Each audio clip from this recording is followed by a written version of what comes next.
the headline of international news on this May 5th, 2025. All eyes are on this very interesting statement that American President Donald Trump has just made. American President Donald Trump has just made two main statements. The first of which is a revelation highlighting the power of Russia, particularly Vladimir Putin. In the first statement, it feels like Russia, Vladimir Putin, has made a big noise, as they would say, in Africa. He made a big noise about the Europeans.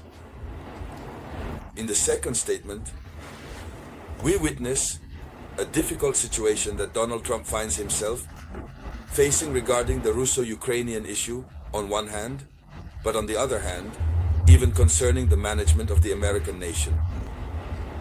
So this is what we are going to talk about in this video conference, which I ask you to share as much as possible. Share it in all possible groups. Give it lots of likes. Let's dive deep. Regarding the first element, it's a revelation that no one expected. And this revelation already shows that Donald Trump does not keep secrets. Donald Trump was on NBC, where, when asked a few questions, he revealed everything. Donald Trump made the claim that European leaders begged him to call Vladimir Putin on the phone. And what is the reason? It's because the European leaders were calling Vladimir Putin, and Vladimir Putin was not answering. They call him, he doesn't pick up. But so much so that the Europeans tried to reach Vladimir Putin, and the man doesn't pick up because he's the boss. So they were forced to go through Donald Trump so that Donald Trump could call Vladimir Putin. These are the statements revealed by Donald Trump. For now, we don't know what it was about. What did the Europeans want? What is the message they wanted to convey to Vladimir Putin? But we really don't know what was the reason for these regular calls. But Donald Trump makes this revelation. And so, in the interview given to NBC, Donald Trump revealed that several leaders of the European Union had approached him, had repeatedly begged him to get in touch with Vladimir Putin, as the latter systematically refused to answer their calls. We don't know what message they wanted to give to Vladimir Putin, but what remains clear is that they themselves, the European Union, have always considered Putin as their enemy. They have considered Russia as the monster to be defeated, the monster to be made to disappear. So it is quite normal for Russia to distance itself from the European Union. It's like what was happening between South Korea and North Korea.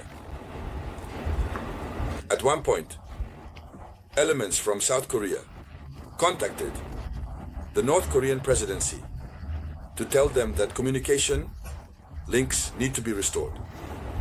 But North Korea said, no, it's not possible.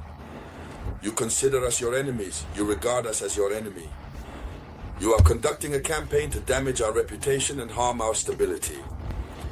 So what do you want us to do? There is no question of continuing to maintain the communication line.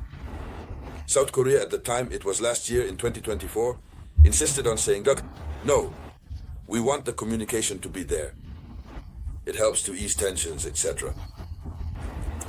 But North Korea, in the end, outright refused.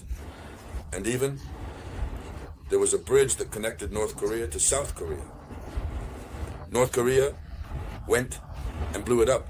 Kim Jong-un blew up that bridge. There was a railway that connected the two Koreas. They also blew up this railway to completely sever the ties. So, Vladimir Putin, in a way, he is right. When you treat Russia as the monster to be taken down, to be eliminated, it's quite normal that the man would refuse to take your calls. If it's to buy Russian gas, it's to buy other Russian petroleum products. But we have general managers who are there taking care of all that. Russia, Putin refused to take their call. They had to go through Donald Trump. Now, we don't know what it was for, what message it was for, to say what? Putin. Time will tell us more. The second event, as we mentioned at the beginning of the video conference, concerns the issue of eviction, let's put it that way, or of, I don't know how we will say it, the migrants.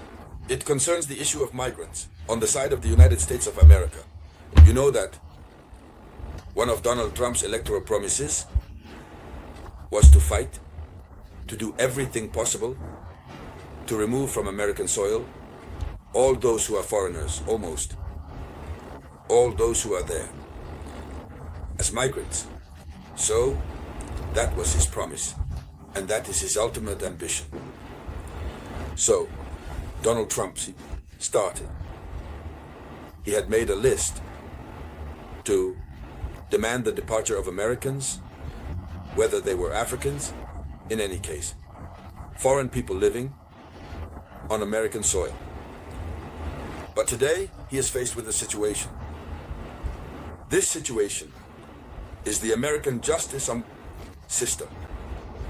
For all the people who were asked to leave American territory, the justice system has been involved. And today, it is clearly stated that the American Constitution says that every person living on American territory has the right to a trial.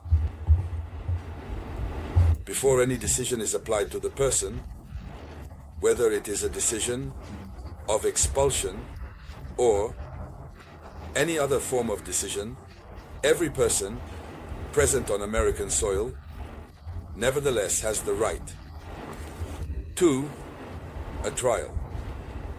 This is what the Constitution provides for. And so, Donald Trump says today that he is not capable. That is to say, he says during his interview on NBC, he says that he doesn't know if he will respect the American Constitution or not. Yet he swore to uphold the American Constitution. There you have it. But he says he doesn't know if he will respect it, since there is now a conflict between what the Constitution provides and what he promised the American people to expel migrants, So today, Donald Trump is faced with a serious problem, a serious difficulty, which is the implementation of his political will to expel migrants, which clashes with the realities of the Constitution that he is obliged to respect. So, ladies and gentlemen, those were the two major events in the news. Thank you for sharing it. I will be back shortly with more news. This was the voice of your humble servant, Robert Théa.